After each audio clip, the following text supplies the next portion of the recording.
Yes, you already know. It's your girl, Queen Boss. And this is JC Finance and Friends with Money Magnet Avenue. The doors of the kingdom have just now opened.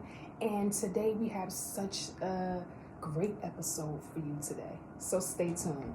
Up next.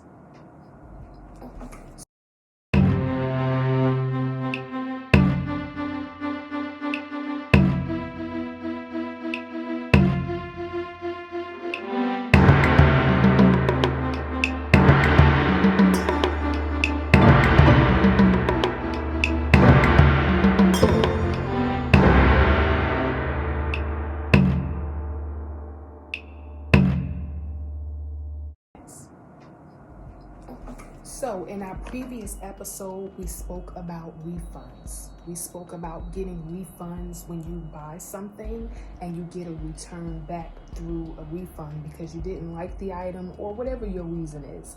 But then there's the other type of refund, and everybody who's a citizen, working citizen, should know what it is. And if you don't know, you should know. So, a return through your taxes is called a tax return. Okay, so first we want to give you the definition for tax.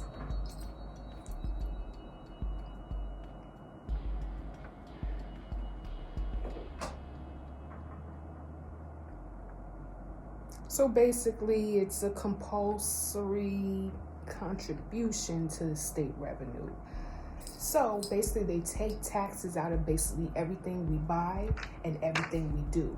If we work, if we shop, if we eat, if we play, if we drive, if we do anything that we would do on our daily lives, they usually take a tax out of it. So now the question for me is, what is a tax return?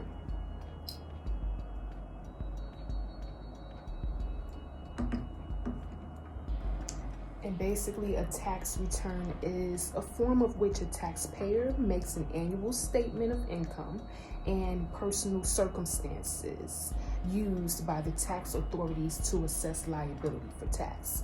So it's a form that is given in order to give a status of your current income and how much you owe in taxes. So then the question would be, what is a tax return? What is a tax refund? And basically, a tax refund, in a summary, is basically referring to a reimbursement made to a taxpayer for any excess amount paid in taxes to the federal or state government. So you have your taxes, they take out taxes for everything. You have your tax return, you make a form, that form is sent in, and it will determine and give them the determination of how much taxes you paid for the year, and then they provide you with your refund, which is how much you overpaid after you've paid all of your taxes. And of course, you don't get a refund, you get a nice bill if you underpaid your taxes. So if you underpaid your taxes, you'll have to spend money and you'll have to pay a bill. And if you overpaid your taxes, you will get a return. This is how taxes work in our country. You have your tax refunds, you have your tax returns, and you have taxes that come out of everything. And you have to file this return. They usually give a deadline of April 15th. Sometimes they extend the deadline, and sometimes you can do it early. And most people would do it early just to be on the safe side. But every year, you send in your form, your return form, before the 15th. And shortly after, you will get a refund or you will get a bill of what you owe in taxes for that year. And every citizen who works in the United States has to do this, or they will have to deal with the IRS and them coming for their money and what you owe them in taxes. More than half of the citizens of this society struggle with growing, maintaining, and protecting their finances. Most don't know where to start, and during the financial crisis, most don't know what to do. Here at JC Finance and Friends, we dedicate our time to making financial freedom more reachable and easier to understand. Map out your retirement plan, asset protection, and portfolio growth with friends who are excited to help.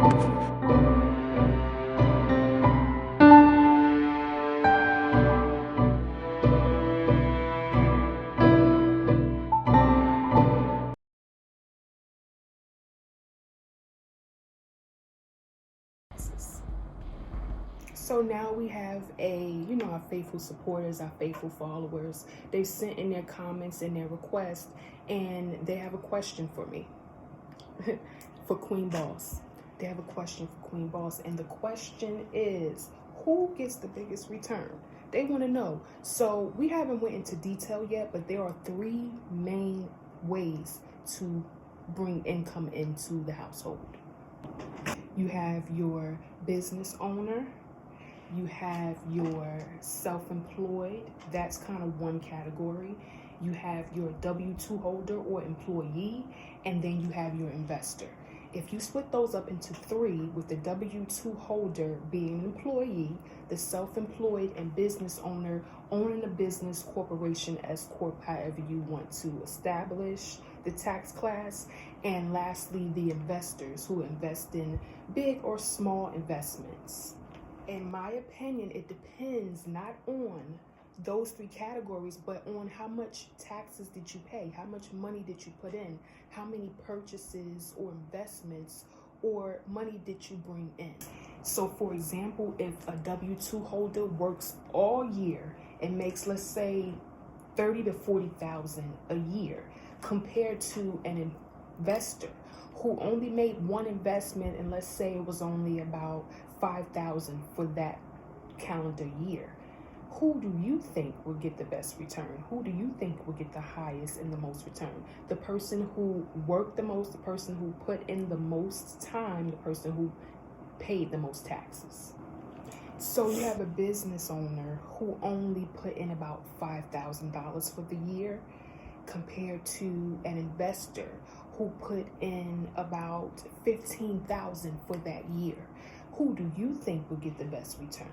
Obviously, the one who spent the most money and paid the most taxes.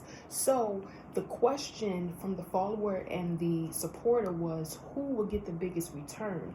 The business owner / self-employed individual, the W-2 holder or 1099 holder as an independent contractor, or the investor?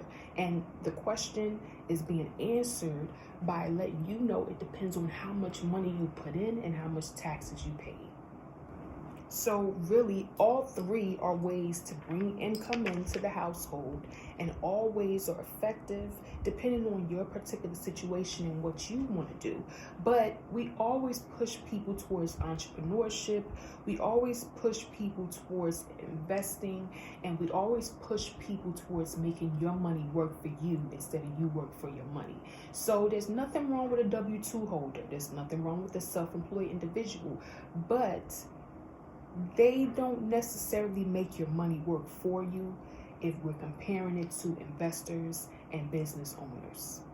So we promote that, but we promote any way for you to make ends meet, pay your bills, and survive.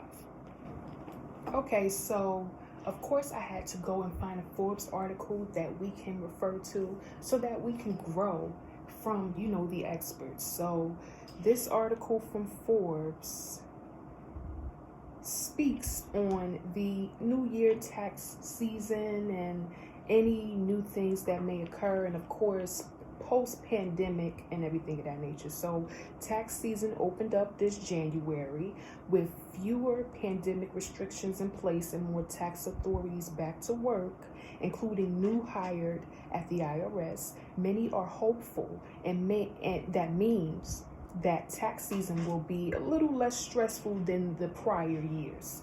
So far, that feels like it might be the case. Tax preparers are as busy as ever, but reporting fewer hiccups early on.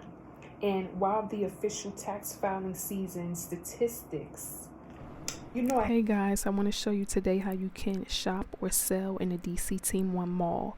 You can go to dcteam1.com/mall or click on the Enter Shopping Mall icon. If you want to shop, of course, just click on one of the icons and shop. But if you want to list your brand, you would click on the icon where it says ready to sell, new business, and sell here. Fill out this form, and then when you send it off, it'll prompt you to pay for your store, and you can start selling as soon as about 3 days. Thank me later. Like, comment, and subscribe. DC Team 1. Statistics. I had to pull up an article from Forbes and get a little insight from some more experts. And this one is about, of course, tax season and anything new that we can expect from tax season. So tax season opens this month of this year with fewer pandemic restrictions in place and more tax authorities back to work, including new hired at the IRS. Many are hopeful that means that the tax season will be a little less stressful than the prior years. So far, that feels like it might be the case. Tax preparers are as busy as ever, but reporting fewer hiccups early on. And while the official tax filing season statistics have not yet been released, I've received reports of taxpayers who already have their tax refunds less than 2 weeks after filing. So it's quick turnover time for the filing in terms of when you'll get your refund or when you'll get your bill. It is less hiccups and less headaches and things of that nature in regards to actually filing it and putting it together using the CPA or using, an expert. And reading further on, according to the taxpayer advocate, the IRS will be starting filing season in a much better shape than the last 2 years. The IRS begins with an unprocessed paper backlog of almost 5 million original individual returns and 3.6 million amended returns.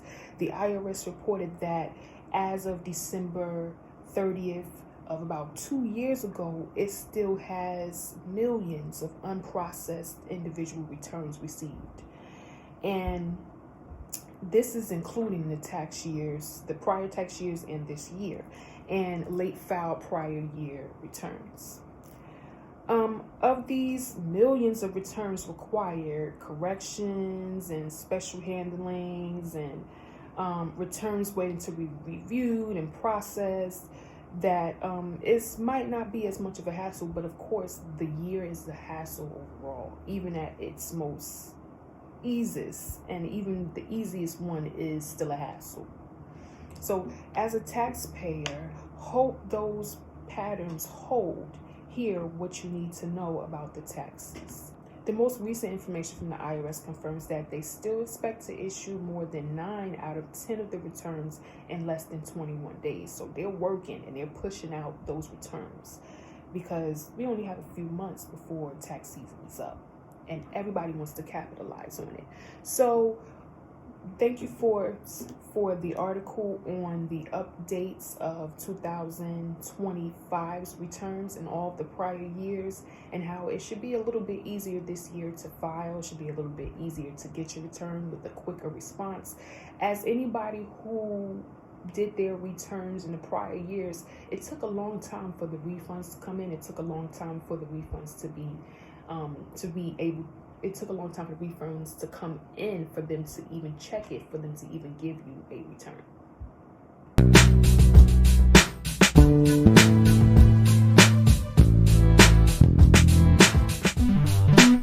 Independence is empowering. Surviving this economy can be like being in a maze you can never finish. The market has allowed our society to divide us into classes: high class, low class, middle class, but aren't we all working towards the same goals? I believe entrepreneurs were made to bring people out of poverty and low class and persuade the high class to develop acceptance of the new members of the high class status. Business owners, self-employed strivers, and investors change the market's game. Come along on the journey of determined people struggling, celebrating, and trying to gain credibility in the field. Although not always highlighted, ups and downs are a part of the process. Trust that process.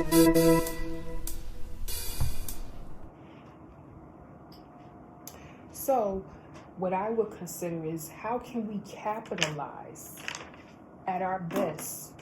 How can we capitalize at our best on our tax returns? Well, as we spoke to you earlier, as a W-2 holder, you have plenty of ways to capitalize. As a self-employed individual, you have even more.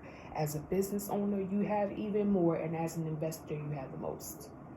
And we can go into more detail in another episode.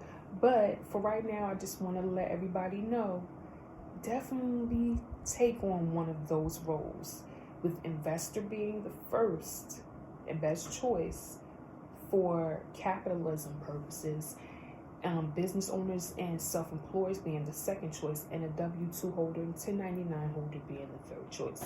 Do not forget to like, comment, subscribe, and make sure you stay in touch. Make sure that you like, comment, and subscribe. Make sure that you comment under those posts.